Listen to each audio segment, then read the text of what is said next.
Chris Godinez, licensed professional counselor, also the host of We Need to Talk every Sunday at noon, and then I post these videos up to Patreon and whatever when I remember, dear Lord, or have time. This video is for educational and informational purposes only. The views and opinions stated herein are mine and mine alone. They do not represent the ACA, the APA, or any other therapist for that matter. Boom, shakalaka done. I'd like to thank my sponsor, BetterHelp. BetterHelp, betterhelp.com/Chris Godinez. They're an online therapy company. They are international.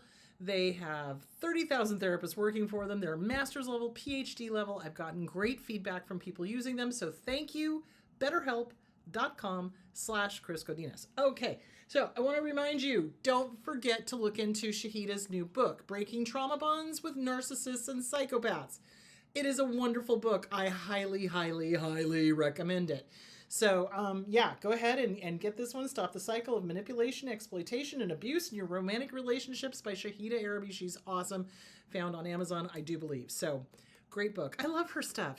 All of her books. Look into all of her books. All of her books are really, really good. Okay. There is that.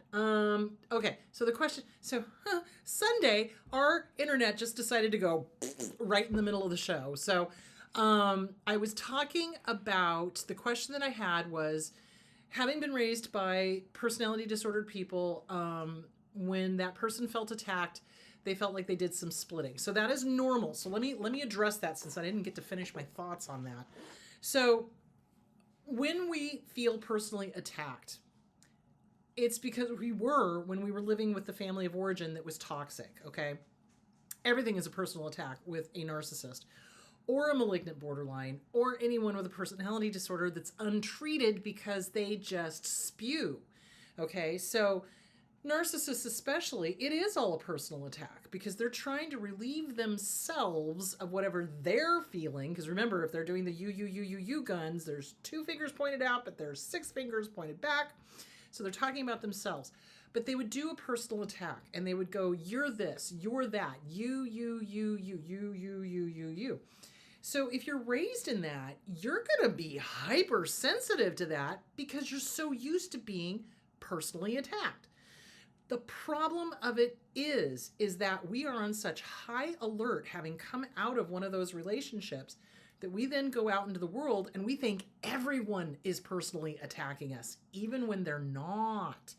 Not everybody does personal attacks. Thank you, Jesus, Bufa Baba, Buddha, whatever.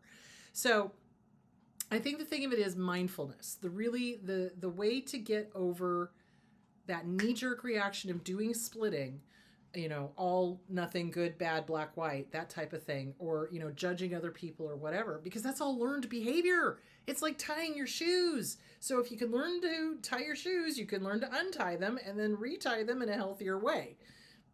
Does that make sense? So that's basically what you're going to want to do with that splitting. They said they didn't share their splitting thoughts about others, but it's alarming to feel that way. Yeah, it is very alarming to feel that way.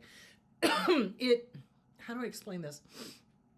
That all or nothing feeling is very, what's the word I'm looking for? Disturbing for the person going through it, because you feel that way about people you love or people you like or whatever, because there's that learned response of, oh, they're horrible. Oh, that's a personal attack. Oh, da-da-da-da-da. So I think the thing is, if you're feeling like you're being attacked all the time and you're not. So there's a difference between feeling like you're being personally attacked and actually being personally attacked. And discerning the difference between the two is really important. So get with a good trauma therapist, a really, really good DBT therapist that understands, having been raised with parents with personality disorders, that can help you decipher what is a personal attack and what is not a personal attack. Criticism in general is not a personal attack. Constructive criticism in general is not a personal attack. Narcissists, though, and some malignant borderlines will take criticism, constructive criticism, as a personal attack because you're not agreeing with them, okay? So they teach their kids that no criticism is good, and that's a fallacy. Constructive criticism guides us into the right direction. It lets us know when we're going, hey, can Can I give you some advice? Can I help put you back on the right path? That is constructive criticism. If somebody comes blazing in with the you guns, that is not constructive criticism. That is a personal attack. And you can kind of tell the difference. So constructive criticism is, let me help you. I see where you're going south. Can I just kind of advise you on how to maybe go the right direction? Okay? Not constructive criticism is, you're stupid, you're doing this wrong, you're bad, you're, you, as opposed to, I can help you be better. Okay? There's a difference. Now, of course, some narcissists come in and go negative, nasty, destructive criticism and go, well, I'm just doing this to help you. Bulltinky. That is not helping. Kind, loving, constructive criticism is always given with the intent of making the person better. Whereas narcissists come in and are nasty and vicious and often lie. And, you're not good enough, you're this, you're that, blah, blah, blah. Oh, I'm just doing this for your own benefit. No, thank you. I think I was better off without that. Thank you very much. Whereas if people come in and go, hey, if you try this, it might work better. I get it all the time in comments. Hey, could you not be so manic? Well, sometimes I try and sometimes it doesn't happen. I only get manic when it's like really important to me. And most of this stuff is really important to me. I am passionate about what I do. But I also don't take things personally. It's like, that's that person's perception. Thank you for the constructive criticism. I will take it under consideration. And that's what you do. You take it under consideration. It doesn't mean you have to swallow it whole. And I think that's where a lot of us who were raised by toxic parents get into trouble, is because we were told we had to swallow the destructive criticism whole and just implode, just hate ourselves, that kind of thing. And because that's what they do. They vomit this nastiness over us, and then we're expected to just accept it, and just sit there and stew. And that's what they do. We don't have to do that. So it's learning different behaviors. It's learning a different way of looking at things. What is the person's motivation? If this person is really a friend and they're giving you criticism, constructive criticism, then it's done with a different intention than what narcissists do. And that's what you got to figure out what the difference is. Narcissists, it's always nasty. It's always projection. They're always talking about themselves. They're not really talking about you. It's always with an agenda. Are you threatening them somehow by being, outspoken, successful, happy? Because they hate all those things. They do. It's just, that's the way they are. So, what is the intention? And is this person historically, has their past behavior shown you that they are a friend and not a frenemy? Not a frenemy.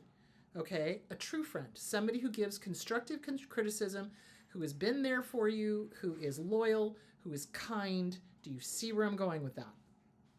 Narcissists, on the other hand, they wouldn't know loyalty if it walked up and did the Watusi with them. They are not kind. It is not constructive. It's usually destructive. And they aim the jabs to hurt. They try to make you feel incompetent. They try to make you feel less than. That is their whole goal. There is an agenda. When they give criticism, there is an agenda. It is to hurt, it is to harm, it is to undermine, it is to destabilize. It's not really to help you. It's to make you feel like doo-doo. So there's a big difference. So when you do that knee-jerk reaction, and you've had toxic families, first of all, good for you for recognizing it. Recognizing it is half the battle. Oh, shoot, there goes my knee-jerk reaction of splitting. Okay. That is probably always going to be there in some way, shape, or form because you were raised with it. But now you can go, okay, stop. Thank you, inner child. That was fascinating. Thank you so much. However, this is Sonia that we're talking about, or Carol, or Frank, or, whoever the friend is. What historically have they been like with me? What has their behavior been? Behavior is everything. It's like words mean nothing. Behaviors mean everything. So if their behavior has been loyal and kind and helpful, there you go. They're not doing this to hurt you. So yeah, it's mindfulness. So get with a good DBT therapist to help you discern, is this really a personal attack or is it not? And sometimes we have a really hard time discerning the difference between a seriously personal attack and what the crazy thing is that for those of us raised with toxic parents, when it is a personal attack, on the flip side, so on the flip side of being hypersensitive, on the flip side of that, we deny it and we allow it and we accept it. And that's scary too. So remember, that's that whole thing I was talking about, like that splitting, all good, all bad, nothing, everything. So sometimes if it's the abuser doing it, it's like abuse amnesia, and we just kind of go, oh, that's okay, I'll take it. What? No. No. You're an adult now. You do not need to put up with doo-doo from anybody, and I don't care who the bleep they think they are. Seriously. So anyway, something to think about. I hope that answered your question. I'm sorry we got cut off. Our internet access has been funky donkey the last couple of weeks. So anyway, if that did not answer your question, please let me know in the comments.